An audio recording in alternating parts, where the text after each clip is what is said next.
Alright homies, not able to film that much here because you're not supposed to fish at this lake and I do not want it getting burned. So don't even ask in the comments where this lake is because you know what the answer is gonna be. Anyways, got 3, a homie got 3, and one of them was a koi, so it's a pretty darn good Easter. It's Easter, I forgot to mention that. This freaking video will probably be posted after Easter. But yeah, it's Easter Sunday. What a great Easter.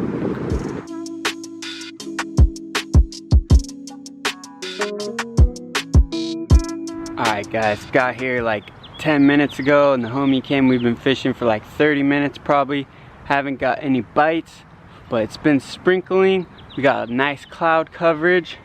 No turtles or anything, so hopefully the bite picks up and we start catching them.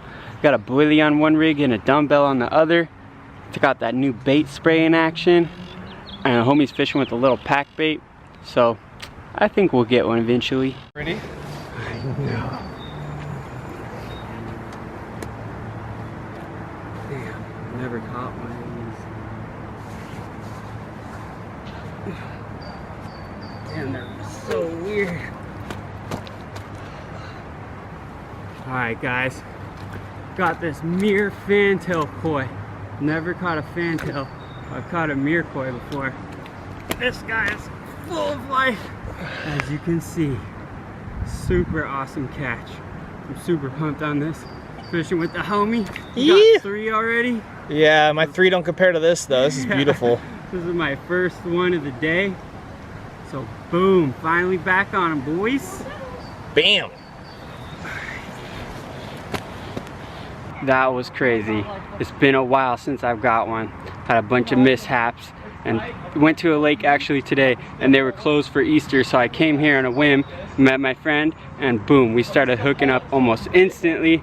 That was on the orange pop-up that I showed in the last unboxing video. So if you guys want to go get some of those, go check out that video and you'll see what's up. I'm gonna get back out there and hopefully get another one. This one you can actually see the pop-up hanging out of his mouth. If I can get him. Oh yeah, there it is. That floral orange, baby.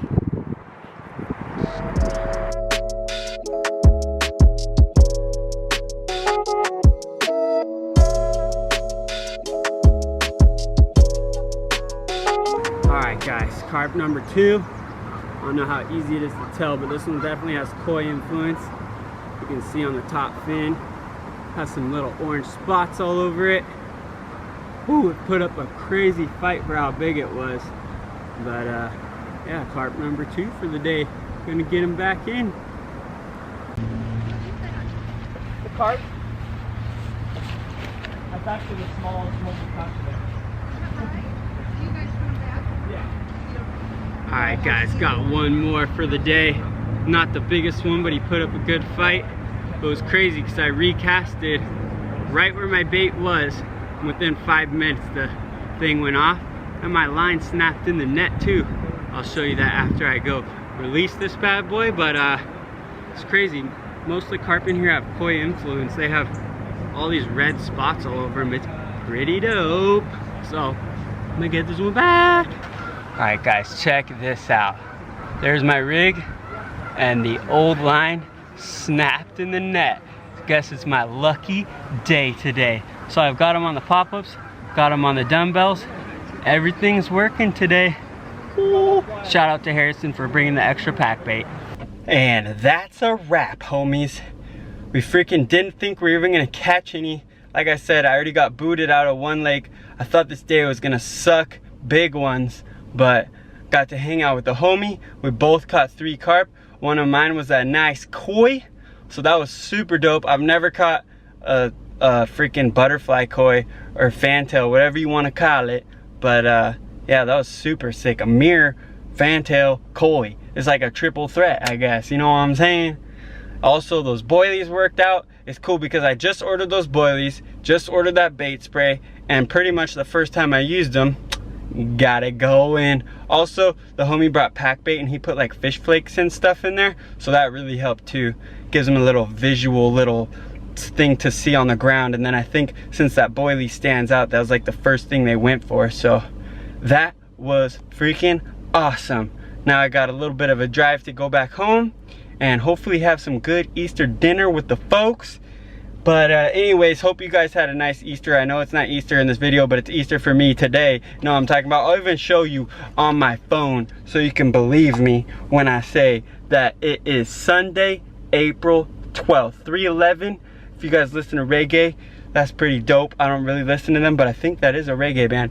Anyways, I'm gonna stop babbling. I gotta take a pee, and it's got a little bit of a mission for me to get home.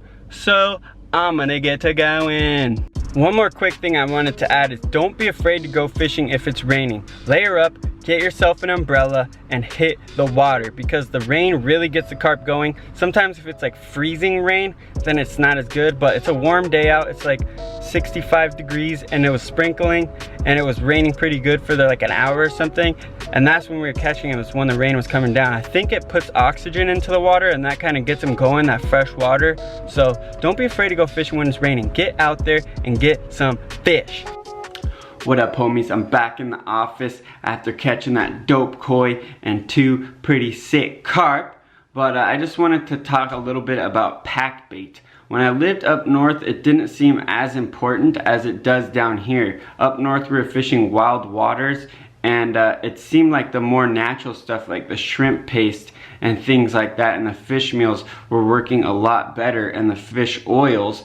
But down here in LA, I'm in Los Angeles, and we fish a lot of city park lakes. I think the pack bait is essential because the fish are so used to eating bread and seeds that people feed to the wild birds like the ducks and everything. So I noticed that when I came down here, I wasn't really using pack bait, and then I saw a bunch of my friends catching on it, and it kind of jogged my memory of how I used to use it, whether it's in a PVA mesh bag or it's packed around your weight.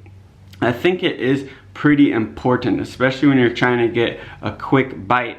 And there's a few different things you can use, like that are very cheap. What you can do is use quick oats and a little corn. Sometimes if you put cream corn in there, it kind of helps it stick together a little more. Some people like to add jello, like strawberry or pineapple, maybe the vanilla flavoring. It's like a pudding, I think.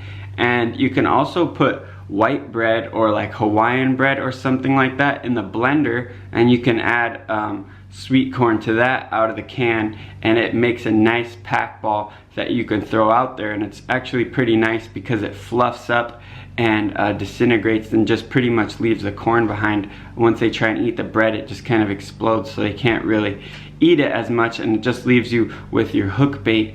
And that always works good because that's the only thing for them to eat, so that's bomb. Another one I learned about when I was up north is the flake potato. It's like dry flakes, and you can get it at the grocery store. It's just dry potato flakes. I don't use any of the ones with the flavoring because it kind of has a weird consistency. But if you get the regular potato flakes and put in some jello and some corn, it actually works pretty good. It's one of my favorite pack baits. You can cast it super far, and like I said, if you just use the potatoes without corn, it gives a nice little pile of white stuff at the bottom, and they see it, and then when they try and come eat it, it just explodes into dust, and then they're left with either a little bit of corn that you put in there or just your hook bait, and that helps get a nice quick bite too. And there's also things you can buy that are cheap, like pigeon food, which you can get like a 50-pound bag for around $20, and that has a lot of great stuff in it. You just boil it for about 30 or 40 minutes until you can squish it in between your fingers, and that's a good thing to bait up with. But you can also add it to your pack bait, and it gives them a little seeds to rummage around. So if you keep casting in the same area, it's gonna build up, and there's gonna be a lot of fish there searching for food. Another thing you can use is some things they use for farm animals, like tiger nuts. Down here they call them chufa seeds, or you can use range cubes or cattle cubes, which are big pellets that disintegrate into the water, which are great with pre-baiting.